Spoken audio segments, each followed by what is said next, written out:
morning, students. I hope so everyone is good and everyone is fine.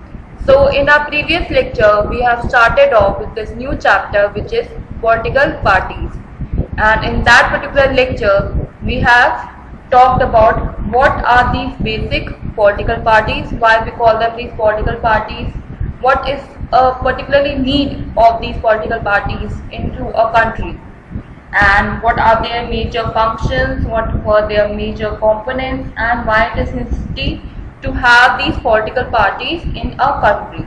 So we have till now we have talked about these particular topics from this chapter.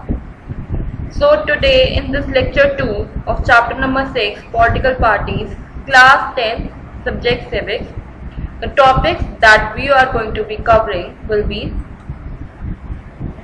first of all, we are going to discuss about how many parties should we have. Like, there will be certainly not one kind of a party that is going to establish. There are different kind of parties which is established in different countries. We are going to talk about that. Then there is a situation that is given in your book as well. That's the moral force in politics. That's a case study we are going to study, and we'll know about what kind of consequences come under that. Then we are going to compare between these two party and these multiple party system that we are going to discuss in this. How many parties should we have? So basically we are going to compare between the two party system and these multi-party system. Then we'll talk about a popular participation in these political parties, why it is essential, and then we'll talk about the homework solution that I've given you in the previous lecture, and the homework I'm going to be assigning you in this particular lecture. So these will be the things that we are going to discuss in this particular lecture. First of all, get ready with your book, one notebook and one pen in your hand that is needed, so that we can start off with this lecture. I hope so everyone is ready. Let's just start with the lecture. So first of all, we are going to discuss about how many parties should we have. So till now we have discussed about their function necessity, but we should also know about how many parties it is needed to have in a country or to run a particular country. So for that, like in a democracy, any group of citizens is free to form a political party. That is very much known. Like, to establish your own government, you need to have a party at least. And for that, in this particular like formal sense, there are a large number of political parties in each country. So in our country, there are huge number of political parties that we don't know. We mostly know about these common parties, that is BJP, that is Congress, Aam Janata Party, and these parties are the one which you like listen to in your day-to-day life. But let me just tell you that there are like more than 500 political parties that are there in our country only, and these more than if you say that, here it is also mentioned that more than 750 parties are registered also with the Election Commission of India. So sometimes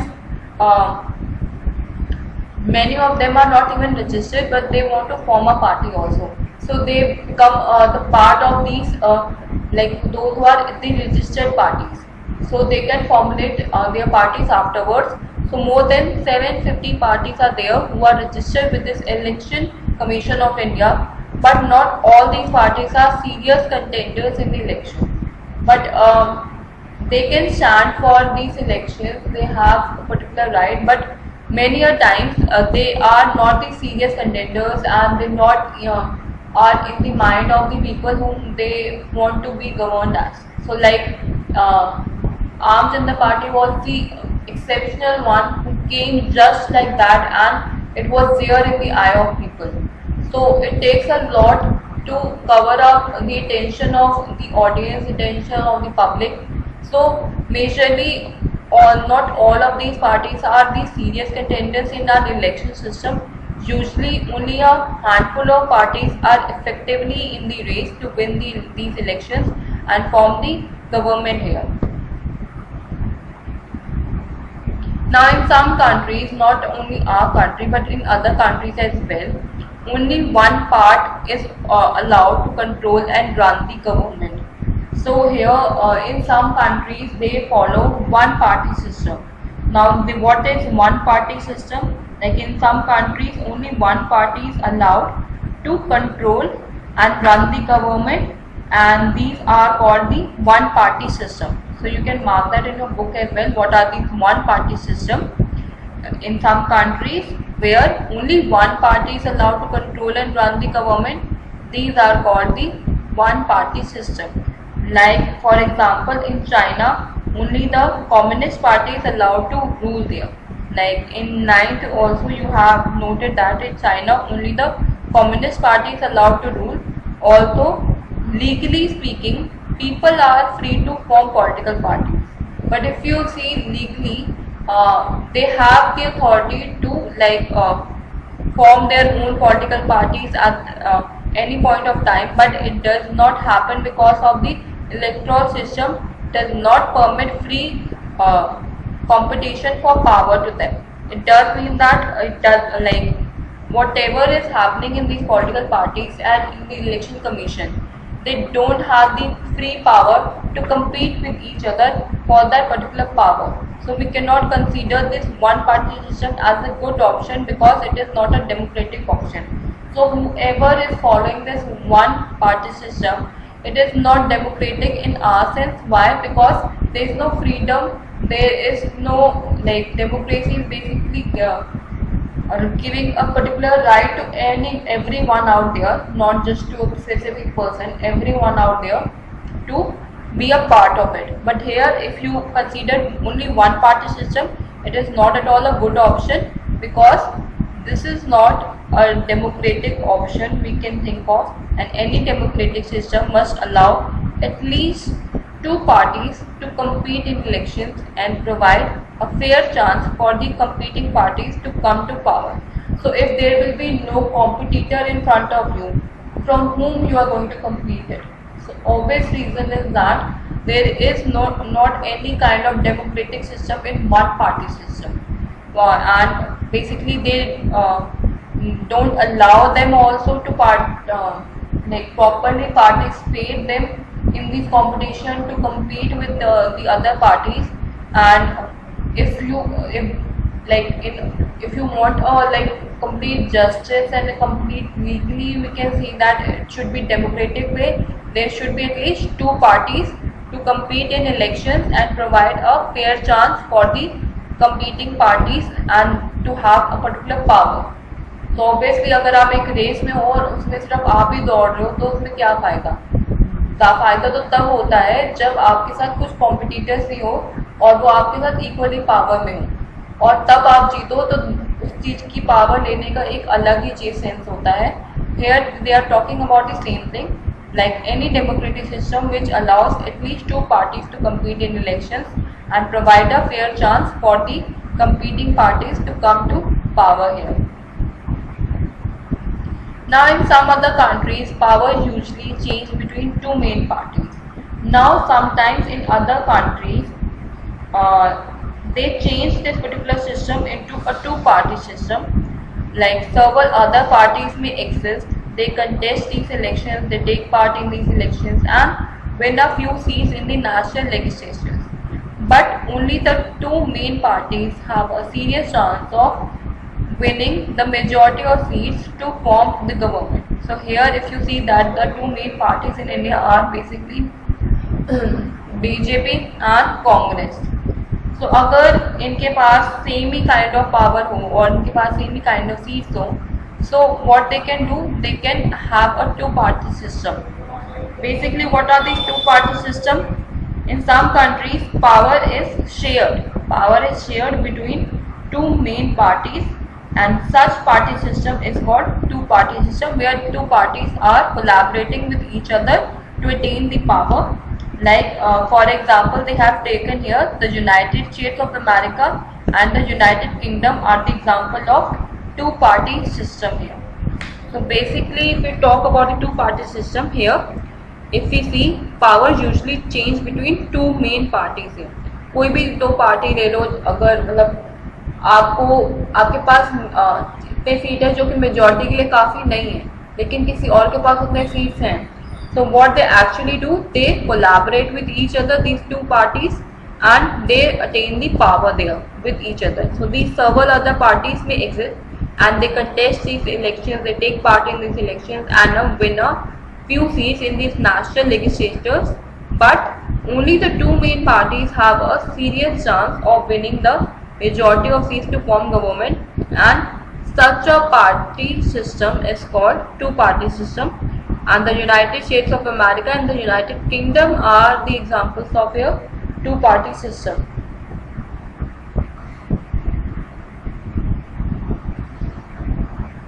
Now, if several parties compete for power and more than two parties have a reasonable chance of coming to power either on their own strength or in alliance with others, we call it a multi-party system.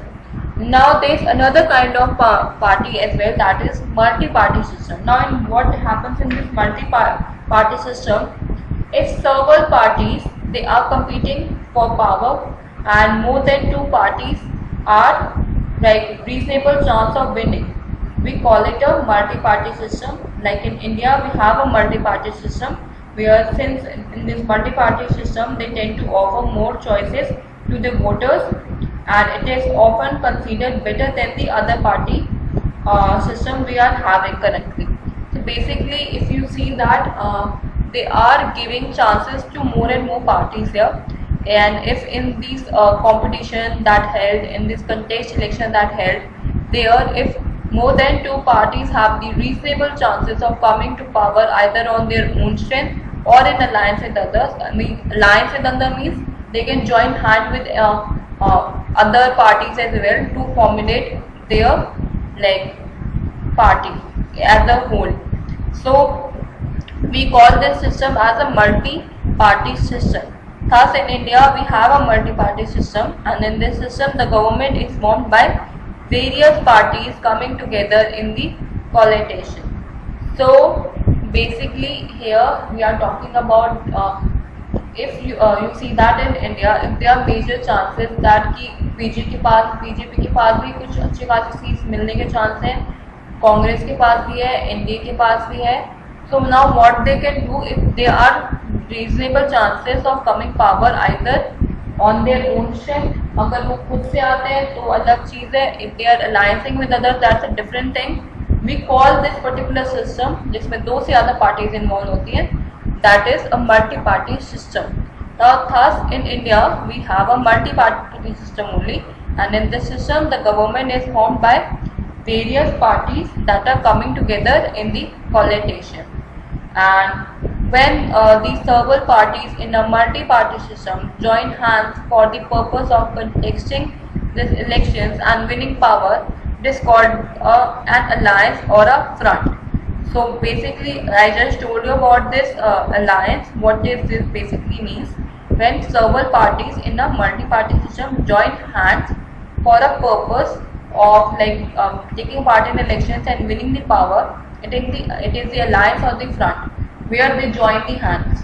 Like they are joining the hands with each other to become a stronger. Like जैसे BJP है जिसके पास सबसे ज़्यादा आते हैं, लेकिन अगर ये बाकी सारे जैसे पार्टीज है, if they combinedly join together as a whole to become a winning power के हिसाब से, और उनके वोट्स जो है सबके मिला के बीजेपी से ज़्यादा निकल आते हैं, so they will be winning that particular power there if they have join together their hand. तो उन सबके वोट्स एक साथ कंबाइनली काउंट होंगे and there will be alliance, or we can call them as a front.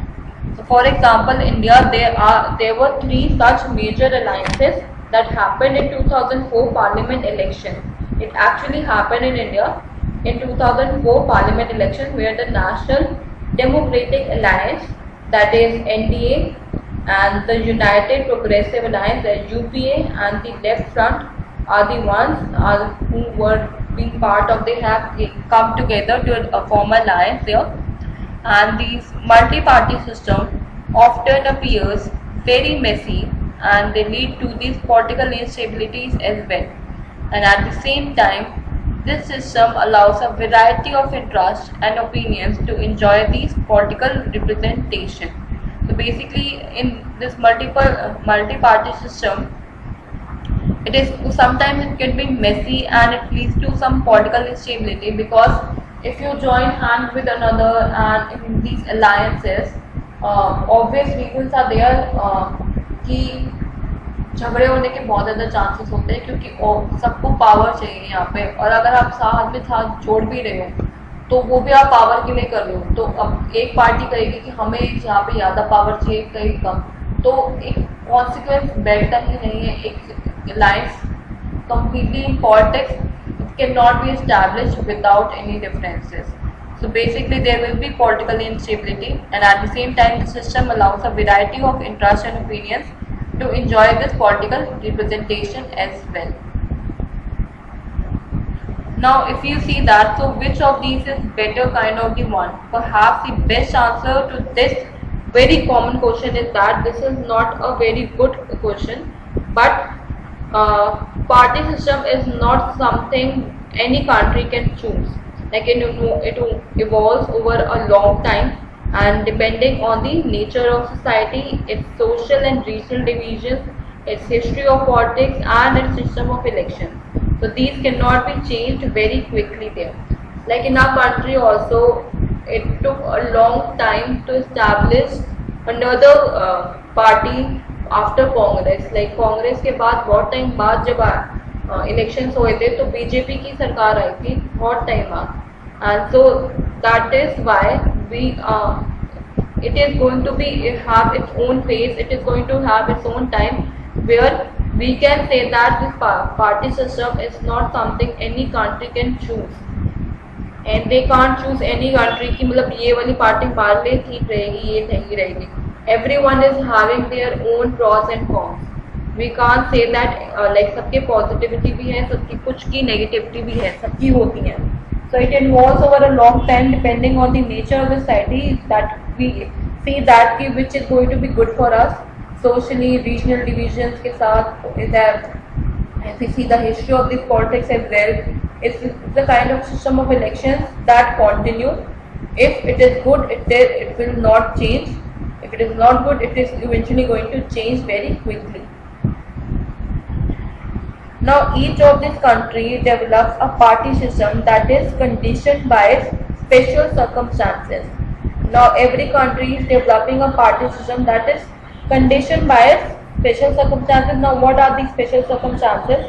For example, if India has evolved a multi-party system, it is because of the social and geographical diversity in such a large country, and is not easily observed by 2 or even 3 parties here.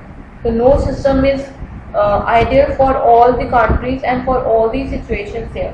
Like BJP is ruling our country back to back again for next 5 years, but if we see that it is being elected through this multi-party system only. But here if we see that most of the people are not happy, some are happy. So eventually all these circumstances come under that particular thing when the next election is going to happen. So it is not going to be stable. Like in a multi-party system, it is not stable that if you are competing with more than 2 parties, any party have the chance to win that particular power if you are not representing it currently properly. So basically this multi-party system, it is because of the social and geographical diversity in such a large country, it is not observed easily by 2 or even 3 parties there. No system is ideal for all countries and in all particular situations at that time. Now we are going to study about a situation where there is a moral force in politics. So what is this particular situation and what it is evolving? We will talk about this in this situation. We will read out that one by one and we will study it. Now what did Krishanji means by an alternative political formation? So here they are talking about an alternative political formation. Now they are not aware about this, what it is actually. So the question came up in a conversation between Sudha Karuna, Shanheen, and Gracie. So there is a conversation that is happening between these four people, and all four women had led very powerful people's movement in different parts of the country. So they have like held a powerful position in different parts of the country, in different movements that they had. So they were meeting in a village in Odisha and away from their day-to-day struggles to think afresh about the future of people's movements there. Now the discussion naturally turned to Krishanji, who has regretted as a friend of them. Now political philosopher and moral guide by all the movement groups in the country, he had argued that people's movement should embrace all the political openings as well. So they thought that like improve the condition of the people's movement, they should encourage and they should embrace this political opening where any other persons can also take part in them. Now his argument was simple yet powerful, because movements like force on a single issue are suitable as long as to wish to achieve limited changes in a particular aspect of life. So his point was that if you want to make certain changes like single issues or like limited changes if you want in a particular system, it is good and it could work like in a particular way of the things that you want to change. It could be changed if you are changing, if you want to achieve certain limited changes in a particular aspect of life. But if we wish to bring about a fundamental social transformation or basic change even in one aspect of life, we would need a political organization for that. So now if you want to change the entire fundamental system of a particular country or a social movement or any basic change that you want in the aspect of life, we need a particular political organization for that, and people's movement must establish a new political formation to act as a moral force in politics here. So the people's movement, which is a party name, must establish a new political formation to act as a moral force in politics there, and this was an urgent task, he said, because all the existing political parties had become irrelevant for the social transformation. So this was an urgent task that had been happening in them, and he said that because all the existing political parties had become irrelevant for the social transformation, so we can step up and we can transform our country into some better political organization. Now, but Krishanji never clarified what that organization will be. Now he wanted that the change should happen and no one else is like coming up, but he never clarified that the or what kind of organization he want to put up with. He talked of an alternative political formation there or a third force in politics, but did he need a political party? Said Gracie. She felt that an old style of political party was not the right instrument for social change. So she was saying that if you want to make a social change in the world, in the country, we need to have a modern technique, not the old style of political parties that we already have. Now Sudha argued with her that I had thought about it several times and I agreed that all the struggles that we are involved with, the struggles against this displacement, against globalization, against caste and the gender oppression, and for an alternative kind of development, all this is political. So she was like, she has a major point there that she agreed that the struggle doesn't involve only few of the things, it involves like displacement, globalization, caste, gender obsession and an alternative kind of development as well. And all these, the mixture of all this is known as a political. Now but the moment they want to form a party, all the goodwill we have earned all these years will be lost. So they thought that or the movement they are having and they want to convert it to a party, the goodwill they had, the reputation they have till now, they have earned all these years will be lost because people will think of us that's no different from other politicians that they are having. So they thought that कि अगर हम अपने ही movement को change करके हम party बदल भी दें तो हमारी जो रेपुटेशन है उसका जो वो उसका मतलब वो सारी स्पॉइल हो जाएगी जितने सालों में हमने कमाई है, क्योंकि लोग तो यही सोचते हैं कि जितने भी जो पॉलिटिशियंस होते हैं या पॉलिटिकल पार्टीज होती हैं, they don't do work properly and they are just like that. Now, beside that, Karuna added that we have seen that a lot can be achieved by putting pressure on the existing political parties. So,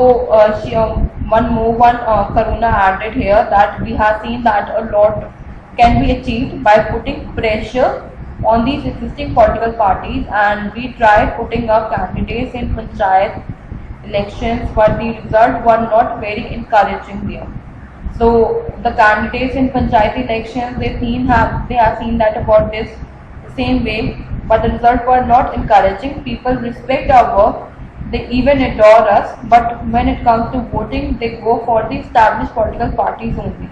Obvious reasons are there. If any new party is going to come, people are going to vote only the established political parties. They are not going to take serious all these new parties which are coming up. Now Shaheen did not agree with them. Like, she said that let us be very clear. Krishanji wanted all the people's movement to forge a new political party. So here she said that Krishanji wanted the people's movement to forge a new political party, and of course he wanted this party to be different kind of a party. He was not for political alternative, but an alternative kind of politics. So what does this line mean here? That he wanted this party to be a different kind of a party. He was not want a political alternatives. Like, political alternatives are basically the alternatives of these parties which already they have. They are not good enough, he knows that. So why we should find a same kind of alternative which is not currently working? Instead of that, we should have a alternative kind of politics here, not political party, in a alternative kind of politics here, where they are going to involve all the major things that a politics should have. And Krishanji is no more. What would be your advice to these four activists? Should they form a new political party? Can a political party become a moral force in politics, and what should that party be like? So all these things we are going to discuss in the online class today. So I hope so you please read it carefully, this situation again, and we are going to discuss it in the online class. Now there is a comparison between the two-party system and the multiple party system, and if this particular question comes, you can write these particular points. So in two-party system, the two-party system represents voters a simple choice, and in multi-party system they provide voters with multiple choice. So in two-party system there will be obviously two options, या तो one को चुनो या तो two को चुनो, but at multi-party there are many choices they are having. In two-party they provide a stable governance, and in multi-party government is not stable in this particular system. In two-party system are not as flexible because they have more or less rich system of opinions on every issue. But a multi-party system is more responsive to a change or shift in public opinion. Examples for two parties: USA and UK, and in India for the multi-party system. Now another main important thing here is popular participation in these political parties. So it is often said that these political parties are facing a crisis because they are very unpopular and the citizens are indifferent to these political parties. Now, the available evidence shows that this belief is only partly true for India.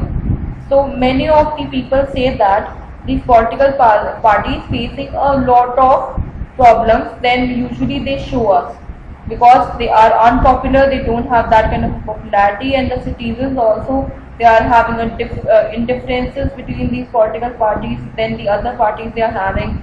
So there are certain evidence they are showing that it's a kind of a belief that only partially this thing is true, and for India not completely true. So the evidence is based on the series of large sample surveys that were conducted over several decades and shown that political parties do not enjoy much trust among the people in South Asia. So basically, if you see that the first evidence they have shown is the political parties, they do not enjoy much of, they are having trust issues, and people don't follow much of these political parties in the South Asia. The proportion of those who say their trust in political parties is not much or not at all, it's more than those who have some or great trust. So basically the proportion they are having of this trust issue in these political parties, not much or not at all, or to if they have to some or some great level also. Now the same is true of most of other democracies as well.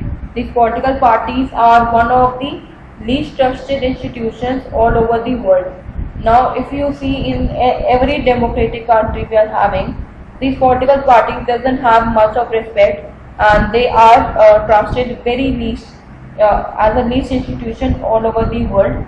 Yet the level of participation in these activities of political parties was fairly high.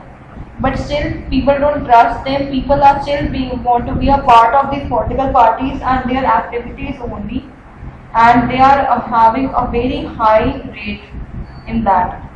Now the proportion of those who said they were members of some political parties was higher in India than many advanced countries like Canada, Japan, Spain and South Korea. Now the proportion of members and participation, that is in any political parties that in India is having, it is merely more than any advanced country could ever have, like in Canada, Japan, Spain and South Korea. Now over the last 3 decades, the proportion of those who report to be the members of these political parties in India has gone by steadily. So basically in the third decade, we have seen the proportion of the members of the political party has improved and has increased day to day, and it is increasing steadily. And the proportion of those who say that they feel close to a political party has also gone up in India in this particular period. So the participation has increased, the number of members is increased, and they feel close to this political party has also gone up in India in this particular period. So these are the reasons, major reasons, evidence, we can say that. Now for today we have done with what these topics. We will continue in the another lecture with another topic from this particular chapter. Now the homework solution. So in the homework solution I have asked you about the major functions of the political parties. So the solution of that question is, the functions of these political parties perform in a democracy are: candidates are put forward by parties to contest in elections, and these candidates may be chosen by the members of the party or by the leaders of the party. Second, parties put forward different policies and programs, and the voters choose from them. Third, parties play an important role in making laws for a country. Laws are usually debated and passed in the legislature. Fourth, parties form and run governments. They recruit leaders and train them to be ministers and run the government in the way they want it. Now these parties that lose the election form the opposition, and the opposition voices different views and criticize the failure of the government. 6. Parties shape public opinion. They have lakhs of members all over the country, and they play a very great role in influencing the way people think. 7. Parties provide the common man access to the government ministry and welfare schemes. It is easier for a person to meet a local party leader than a government official. Now the homework for today is, you have to tell what is a multi-party system and why have India adopted a multi-party system. Explain. So you have to let me know this answer with brief description about why India has adopted a multi-party system. Please explain. So that's it for today's lecture, and if you have queries related to today's lecture, let me know in the online class. We'll discuss there. So that's it. Thank you so much for listening to this lecture. Just take care of yourself.